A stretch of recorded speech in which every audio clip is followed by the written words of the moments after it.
દશરથ ગામમાં કોંગ્રેસનો ભવ્ય ચૂંટણી પ્રચાર તેજલબેન ચૌહાણના સમર્થનમાં જનસેલાબ ઉમટ્યો।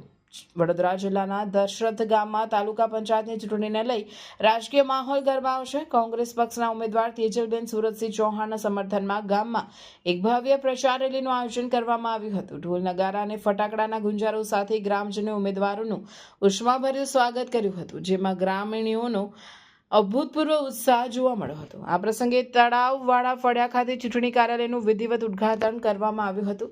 આ કાર્યક્રમમાં ધારાસભ્ય સરપંચ જીતુભાઈ, હિતેન મકવાણા, લતાબેન સોની અને સુરતસિંહ ચૌહાણ સહિતના અગ્રણીઓ ઉપસ્થિત રહ્યા હતા।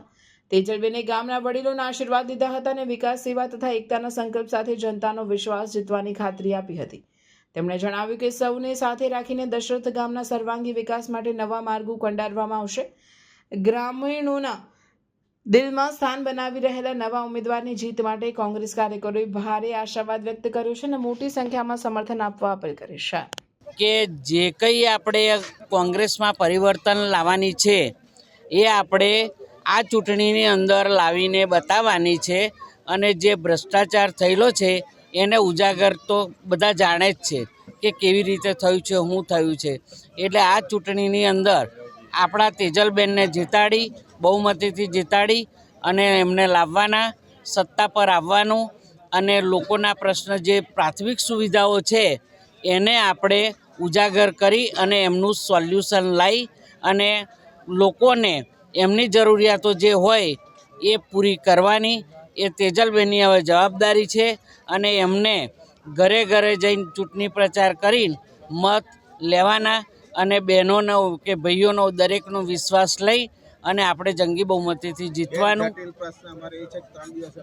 પ્રશ્ન છે એ જટિલ પ્રશ્ન પાણી, રોટી, કપડાં અને મકાન, આ ત્રણ વસ્તુ આપણી મુખ્ય વસ્તુઓ છે। હવે આની જે વસ્તુ છે અને જે સમસ્યા છે આપણી પાસે અત્યારે સત્તા, આપણે જો બુઠ્ઠી તલવારથી લડવાનું છે। હવે આપણી અંદર જો સત્તા આવશે તો આપણે કંઈક કરીશું અને કરીને બતાવીશું। એટલે હું દરેક બહેનોને, દરેક મતદારોને વિનંતી કરું છું કે 26 તારીખે સમય પહેલાં બધાય સ્થળ પર પહોંચી અને 100% મતદાન કરજો એવી હું તમામ મતદાર ભાઈઓ અને બહેનોને અપીલ કરું છું અને આપણી બહેનને, ઉમેદવારને જંગી બહુમતીથી જીતાડે એવી હું અભ્યર્થના સાથે। આ લોકોનો ભ્રષ્ટાચારની વાત તો આપ બી જાણો છો ને કે હવે કેટલો ભ્રષ્ટાચાર કરે છે। ખાલી અમે કહીએ એટલું જ તો નહીં, તમે પણ જાણો છો કે આ કેટલા ભ્રષ્ટાચારી છે। હમણાં આ લોકોએ ફોર્મ પાછા ખેંચવા તાલુકાના જિલ્લાનો સિર્ફ પોલીસનો જ ઉપયોગ કર્યો છે। પોલીસે જ જઈ અને ખેંચા લાવડી દીધી। એવા બહારના મહી નહોતા જતા પણ અહીંયા પેલા લઈને જતા રહેતા હતા, મહી જાય એટલે આવા લોકો થાકી ગયા છે। અમને ખબર પડી આવું કે આપણો આ વળતા પાણી થયા છે એટલે આવા બધા કરીશું। એટલે હજુ એ તમામ પ્રયત્નો કરશે અહીંયા આગળ, તમામ પ્રયત્નો અમારા કોંગ્રેસના ઉમેદવારને કેવી રીતે એને હેરાન કરવા એ રીતના તમામ પ્રયત્નો કરશે। પણ અમારી આ પ્રજા બહુ જાગૃત છે અને સાહેબ આ દશરથ તો છે ને આ કોંગ્રેસનું કામ છે। હું વિધાનસભામાં ધારાસભ્ય હતો દાદા ટોંકી અમે બનાવેલી, આ પાણીની ટોંકી પૂછો એમને, આ ગોમારાને કોઈ પૂછો તો તે દાડ જીતુભાઈ અમારો સરપંચ હતો, બરાબર, અને પ્રકાશ કોકોત સંસદ હતો। તે દાડ અમે અમારી ચીમનલાલની સરકારમાં બનાવેલું। તો આપણે આ લોકોએ શું કામ કર્યો અને કે અમે વિકાસ કયો વિકાસ? પેલા કાકા હમણાં કહેતા હતા કે આ બુલેટ ટ્રેન, હાઈવે, આ એમનો વિકાસ કે પૈસા કંઈ મળે છે? ઓવરબ્રિજ બનાવવાના સિટીમાં ઓવરબ્રિજ ના પેલા જોયા તમે કેવા ઓવરબ્રિજ ના? કારણ કે જો એમને જરૂર નહીં તો હું ઓવરબ્રિજ બનાવે, કારણ કે પૈસા સમાહી મળે। તો આ લોકો સિર્ફ પૈસા જ ખોરે છે અને હવે આ લોકોમાં પૈસા બહુ થઈ ગયા એટલે આ લોકો છે ને હવે કાઢ થઈ જશે પ્રજા। એટલે આ પ્રજા આ ધારશે ને પ્રજા તે દાડો અમને હંતા તો નહીં આવડે સાહેબ કે અમને કઈ રહેવું। તમે જુઓ બાંગ્લાદેશમાં હોવ કેવા નાઠા બધા, કેવા લોકોને માર્યા। એટલે આ પછી આવું નેપાળ જુઓ તમે, એટલે આ એવી દશા થઈ છે આ દેશની। એટલે અહીં આવી જરા ગુજરાતની દશા છે ને તારે લોકો જાગશે। એટલે આજે અમે વિનંતી કરીએ છીએ કે કોઈપણ સંજોગો અમારા કોંગ્રેસના તાલુકાના જિલ્લાના ઉમેદવારો જીતે, જંગી બહુમતી જીતે એવું આ સૌનો આભાર માનું છું। જય હિન્દ, જય ભારત।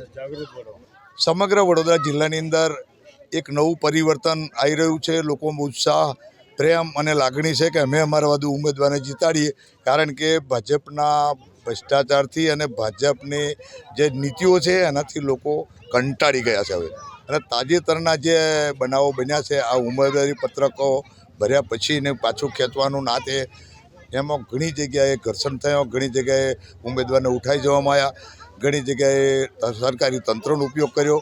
લોકો જાણી ગયા છે કે હવે આ લોકોની હાર નક્કી જ છે, એટલે આ લોકો હવે બળ વાપરવા માંડ્યા તંત્ર દ્વારા. એટલે તંત્ર દ્વારા બળ વાપરીને અમારા તાલુકા પંચાયતમાંથી 5 જેટલી સીટો અને જિલ્લા પંચાયતની 2 સીટો જેટલી અહીંથી એ લોકોએ બળજબરીથી ઉઠાવી દઈ અને બિનહરીફ થઈ ગયા છે. પણ બિનહરીફ થઈ ગયા છે એના માટે વડોદરા જિલ્લાની પબ્લિક તૈયાર થઈને બેઠી છે કે આવો અમે તમને સબક શીખડાવી છે. એટલે દશરથ તાલુકા પંચાયતની સીટ 100% વિજય થશે અને દશરથના નાગરિકો ભાજપને સબક શીખડાવશે એવી 100% ખાતરી સાથે કહું છું કે દશરથ જિલ્લા પંચાયત અને દશરથ તાલુકા પંચાયતની 4 સીટો કોંગ્રેસ પાર્ટીની આજની સંજોગોમાં જીતે છે, એમાં 2 મત નહીં. એટલે આ સીટોનું જોઈ અને હવે ભાજપ નવી રણનીતિ કદાચ કરશે કે હવે કેમ જીતવું, કારણ કે હાર ભરી ગયા છે એટલે આ કાર્યમાં ઉતરી પડ્યા છે. લોકો સમજી ગયા છે કે ખોટા વચનો અમે જોયું કે દશરથના રસ્તાઓ જુઓ, પાણી જુઓ, ગટર નથી, દરેક સમસ્યાઓ એના જિલ્લા પંચાયતના સભ્ય હતા, તાલુકા પંચાયતના સભ્ય હતા, ધારાસભ્ય છે. ભારત દેશમાં કાંઈ નહોતું. જ્યારે આઝાદી મળી ત્યારે પંડિત જવાહરલાલ નહેરુની જે સ્વપ્નદ્રષ્ટિ દૂરદર્શીને જે પણ હતું એનાથી આજે ભારત દેશ આટલો આગળ આવ્યો છે. અને એ જ બધી વસ્તુઓને આ ભારતીય જનતા પાર્ટી આજે વેચતી જતી ગઈ છે. સરકારી નોકરીઓ બંધ થઈ ગઈ છે. આજે દશરથગામમાં તમે જુઓ, GSFC હોય, IPCL હોય, તમામ ગવર્મેન્ટ જોબમાં અમારા પહેલાં દશરથના વડીલો હતા. આજે અમારા છોકરાઓને નોકરીઓ નથી મળતી. અમારા દશરથના 70 જેટલા યુવાઓને, કામદારોને GSFCમાંથી છૂટા કરવામાં આવ્યા છે અને તમામનો પગાર પણ નથી આપવામાં આવ્યો. વચનો પૂરા કરવામાં આવ્યા કે પગાર આપીશું, પણ એ પગાર પણ આપવામાં નથી આવ્યો.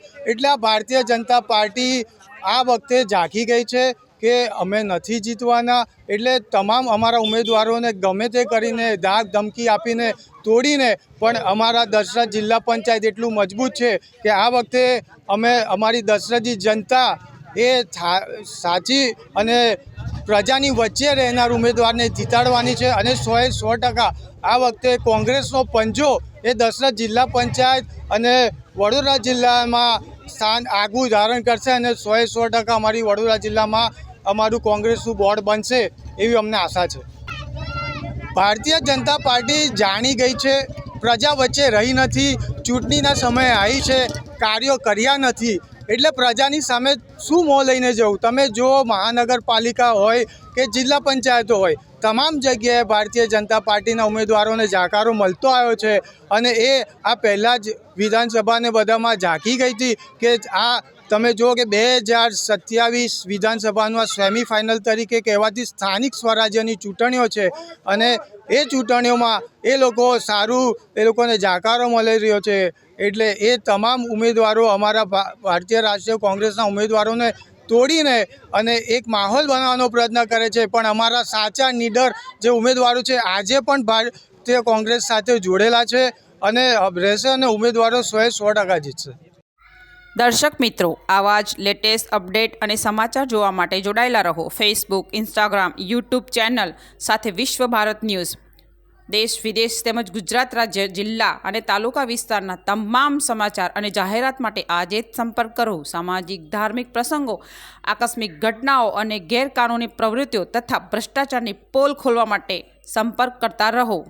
વિશ્વ ભારત ન્યૂઝ. સંપર્ક કરવા વિનંતી 9978702276.